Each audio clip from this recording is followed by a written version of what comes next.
So welcome to our next video discussion about our ellipse, context section ng ellipse. And then this video will discuss on how to convert from the standard form to our general form. So first, in order to know how to convert from the standard form to general form, we will first discuss kung ano ang general form, kung ano ang standard form sang aton nga ellipse. Okay? So, pares lang sa aton nga circle, we have the ax squared plus cy squared plus dx equals plus y plus f is equals to 0. So this one is our general na form. So just like our circle, mayroon man sa x squared, y squared, dx, ey, f, and equals to 0. But ang kinalain lang sa itong circle, as what I have discussed in the past weeks, no, the coefficient of x squared and y squared in 0 nga connect section dapat equal ang coefficient. A kag c dapat equal. Okay, provided nga equal ang a kag c. But the ellipse naman, kung sa ellipse naman ta magtanaw, ang a kag c hindi siya equal. Okay? So we have general nga form. So sulat ko this is our general form. So this is our general form, and we have also two types of standard form. So this is a standard form, and also this is also our standard form, because we have two types of ellipse. We have the horizontal inclined nga ellipse, and we have the vertical inclined nga ellipse. Okay, but they are following the same nga general form. Okay, just take note of that, no. They are always following the same lang nga general form, even though horizontal siya or vertical, same lang nga general form. But sa aton nga standard form, may ano gid sila, may ara gid sila lain-lain nga pagplastar sang aton nga standard nga form. Okay, so first we will discuss about the horizontal inclined nga ellipse. So we have x minus h squared over a squared plus y minus k squared over b squared that is always equal to 1. So that is always equal to 1. Provided din siyang 1, given na siya.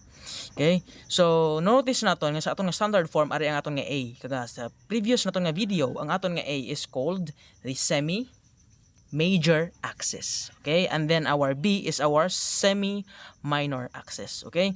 So, if we have already nga given na sa aton, ang aton nga standard nga equation, kung naka-standard equation na nga daan, which is x minus h squared over a squared, nakaamo na siya nga daan nga form ang given sa problem, always makita na naton already kung ano ang a naton, kag kung ano ang aton nga b, which is kung ano ang aton nga semi-major, kag ano ang aton nga semi-minor. Okay? Kung naka-form na nga daan into standard form ang given, and then you are asked to find kung ano ang semi-major, kag kung ano ang semi-minor, square root lang naton ang number nga ari sa dalom. Okay? So amo na lang siya. We will discuss it to the next naman nga video. But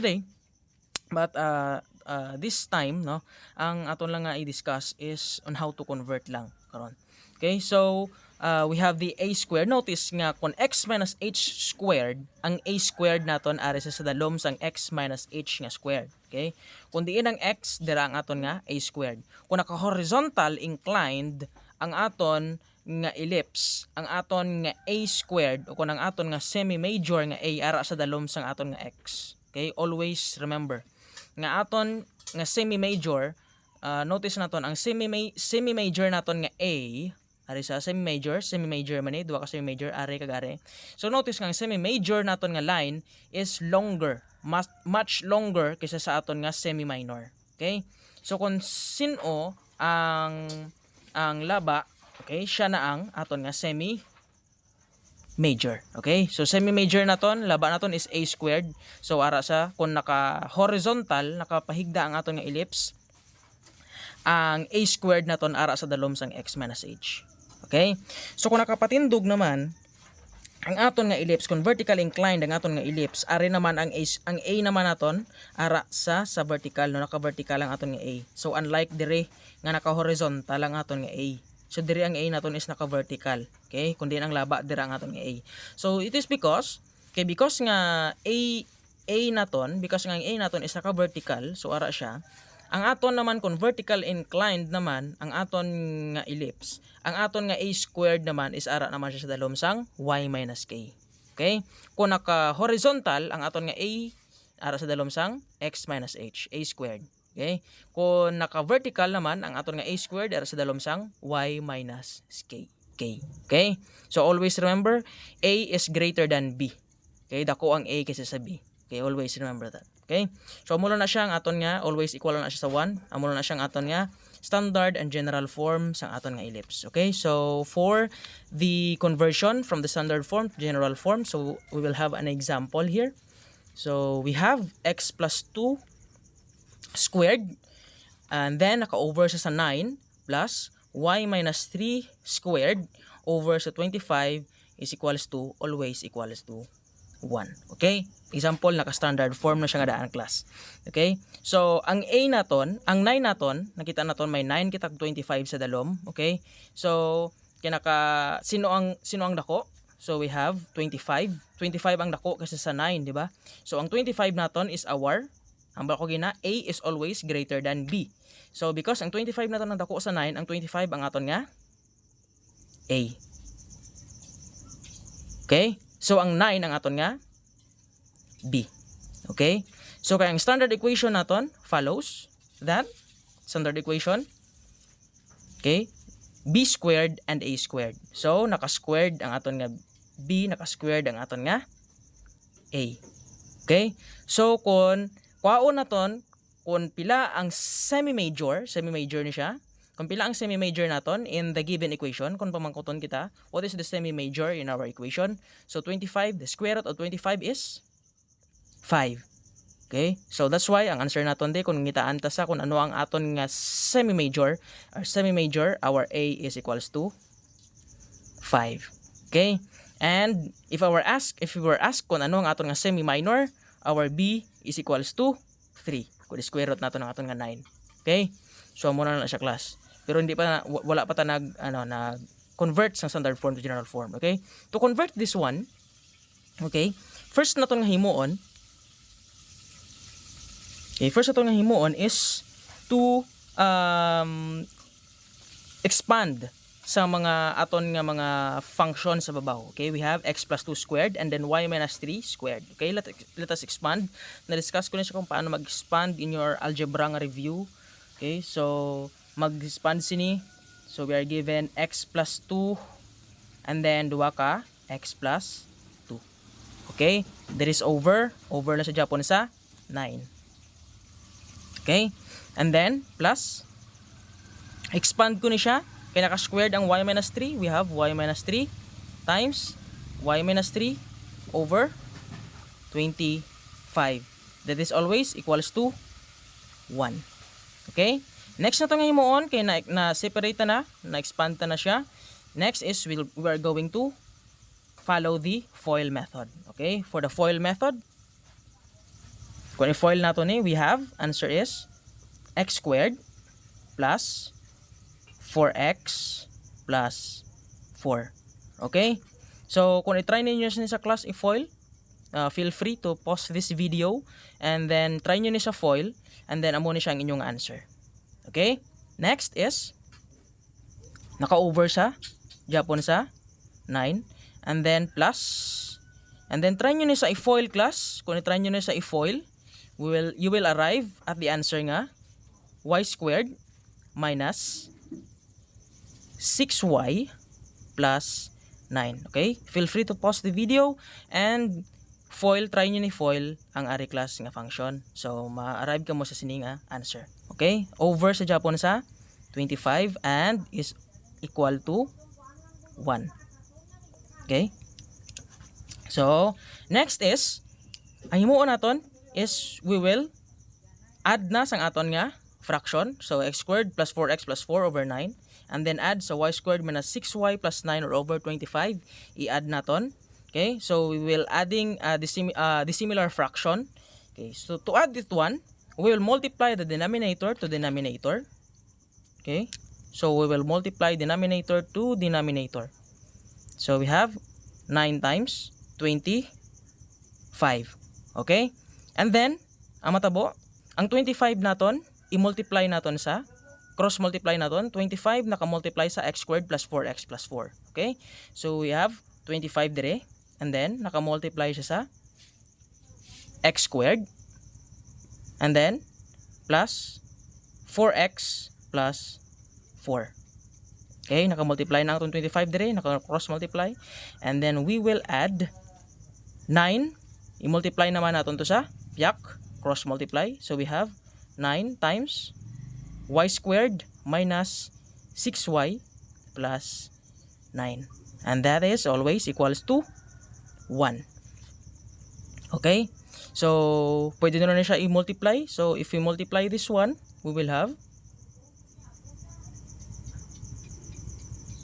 okay, if you multiply this one, 9 times 25, you will have 9 times 25. So, we will have 225. So, we have 225. And then, we will distribute na nga daan sang 25 sa aton nga x squared plus 4x plus 4. So, 25 times x squared, we have 25 times x squared. We have 25x squared. Okay? Distribute naman naton. Distribute naman naton sa x squared, distribute naman naton sa 4x. So, distribute naton sa 4x, we will have plus 100x. And then, distribute natin ng 25 sa 4. We will distribute 25 into the 4. So, answer is plus 100. And then, copy ko lang ang plus. And then, we will distribute 9 sa aton nga y squared. So, distribute 9 sa y squared, distribute 9 sa negative 6y, and distribute 9 sa aton man nga 9. Okay? So, we have 9 times y squared. So 9 times y squared, we have 9y squared.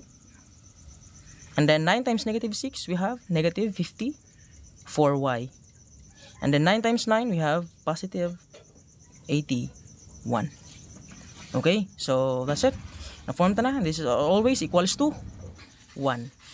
Okay, so next is, para makuha natin ang 225 natin nga denominator, we will multiply both sides by 225. And then multiply man naton both sides 225. Multiply 225, multiply ko man 225. And then we will cancel 225, ma-cancel lang 225.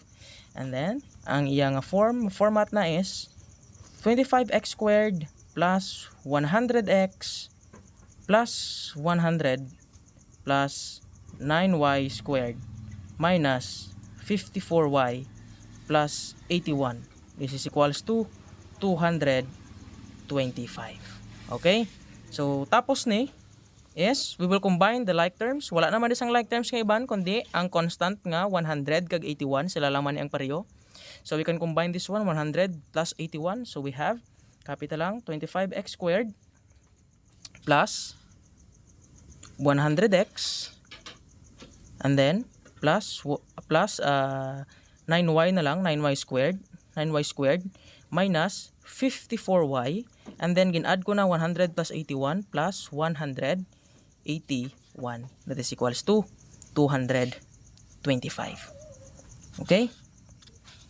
So next nato nga himuon, we have 225 sa gwa. So kinahanglan ang aton nga form is dapat naka-equate siya sa 0. And then ang f naton, which is our constant, dapat pasudlon ta siya para mag-equate siya sa 0. So dapat naka-equate sa 0 sa aton nga general nga form.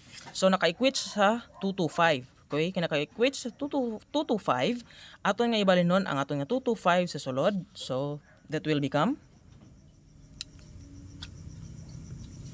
25x squared plus 100x plus 9y squared minus 54y plus 181 minus 225, that is equals to 0. Okay? So next is, we will have to simplify this one, no? So positive 181 minus 225. So positive 181 minus 225, we have negative 44. So we have 25x squared plus 100x plus 9y squared minus 54y and then negative 44 is equals to 0. Okay? So, pwede na ni siya. Inyo nga mangin answer. But if we follow the format of our general form, dapat ax squared plus cy squared. So, dapat tapos ang x squared is y squared. Tapos ang y squared ang mapapag-aton x and y and f. Okay? So, iplastar ko lang sing tadlong. So, we have 25x squared and then pasunod ko lang plus 9y squared and then sunod is plus 100x and then that is negative minus 54y and minus 44, that is equals to 0. Okay, so this is now your final answer.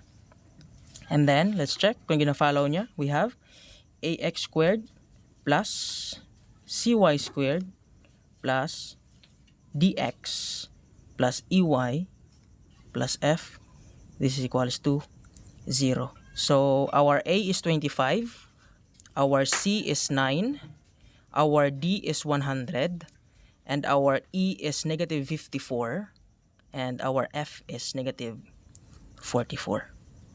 So that's it.